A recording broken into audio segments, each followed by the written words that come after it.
Hello दोस्तों, आज मैं आपको पल्सर 150 के बारे में बताने वाला हूँ। देखिए, पल्सर 150 का जो साउंड है, साइलेंसर का जो साउंड है, वो एकदम स्मूथली चलता है। बहुत कम आवाज़ रहती है इसमें। तो कई लोगों को ऐसा है कि थोड़ी सी साउंड भी होनी चाहिए, तो मैं आपको बताता हूँ कि इसका साउंड कैसा है। पहले मैं स्मूथली साउंड सुनाऊँगा, उसके बाद में फिर एक यंत्र बनाया हमने, छोटा सा यंत्र है, इसको हम लगाएंगे और उसके बाद इसको लगाने के बाद उसका साउंड क्या आएगा वो हम आपको बताएंगे। तो आप देखते रहिए कि कंटिन्यू रहिएगा वीडियो में।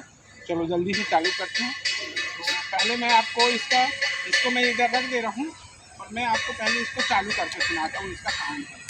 ठीक है? ठीक है सर। इसका साउंड ये है। अब मैं इसको लगाता हूँ, इसको लगाने के बाद में क्या साउंड आएगा तो देखिए। अब इसको मैंने लगा दिया और आप सुनिए। साउंड चेंज हुआ। चेंज हुआ सर।